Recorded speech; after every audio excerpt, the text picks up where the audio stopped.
ఈరోజు ఓర్వకల్ ఎయిర్పోర్ట్ ముఖ్యమంత్రి గారి ఆశీస్సులతో ముఖ్యమంత్రి గారి సహాయ సహకారాలతో ఈరోజు ట్రయల్ రన్ చేయడం జరుగుతూ ఉంది. అదేవిధంగా రేపు 8వ తారీఖున కూడా గౌరవ ముఖ్యమంత్రి గారి చేతుల మీద ఇనాగరేషన్ చేయబోతున్నాం. ఏది ఏమైనప్పటికీ ఫౌండేషన్ వేసిన టైంలో గౌరవ ముఖ్యమంత్రి గారు చెప్పినటువంటి టైం బౌండ్ లోపలనే వీటిని కంప్లీట్ చేయడం జరిగింది. ఇంకొక నెల ముందే చేయవలసింది కానీ కొన్ని ఈ బ్లాస్టింగ్ కారణాల వల్ల గతంలో కర్నూలు జిల్లాలో జరిగినటువంటి దుర్ఘటన వల్ల 1 నెల రోజులు డిపార్ట్మెంట్ వారు బంద్ చేయించడం జరిగింది. ఏది ఏమైనప్పటికీ సకల సదుపాయాలతో ప్రజలందరికీ కూడా ఈ యొక్క ఓర్వకల్ ఎయిర్పోర్ట్ అనేది ఒక బ్రాండ్ గా నిలబడిపోతుంది. ఎందుకంటే విత్ ఇన్ టైంలో ఈ యొక్క ఎయిర్పోర్ట్ ను తీసుకొచ్చి ప్రజలకు అందుబాటులో పెట్టడం జరుగుతూ ఉంది.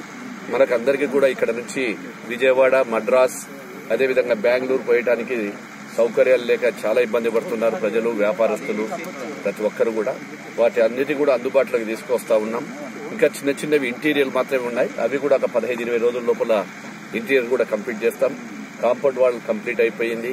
ఇంకా చిన్న పనులు ఉంటే అవన్నీ కూడా తొందరలోనే చేసి 8వ తారీఖు గౌరవ ముఖ్యమంత్రి గారి చేతుల మీద ఓపెన్ చేస్తున్నందుకు చాలా సంతోషంగా ఉంది, గర్వంగా కూడా ఉంది మాకు. ఎందుకంటే ఒక కర్నూలు జిల్లాలో మా కంపెనీ ఈరోజు జేఆర్సీ కేసీవీఆర్ అనేటువంటి ఒక కంపెనీ ఎయిర్పోర్ట్ ను మేము స్థాపించి ఈ రోజు జిల్లాలోనే ఒక మంచి పేరు తెచ్చుకొని ఈ రోజు తొందరలు చేస్తున్నందుకు గర్వంగా ఉందని కూడా తెలియజేస్తా ఉన్నాను. దీనికి సహకరించినటువంటి ముఖ్యంగా అధికారులకు, ఎయిర్పోర్ట్ అధికారులకు, గ్రీన్ఫీల్డ్ అధికారులకు, ముఖ్యమంత్రి గారికి సహకరించిన ప్రతి ఒక్కరికి కూడా పేరున ధన్యవాదాలు తెలియజేస్తా ఉన్నాం. అదేవిధంగా కొన్ని చోట్ల చాలా మంది కూడా కొన్ని అపోహలు ఉన్నాయి.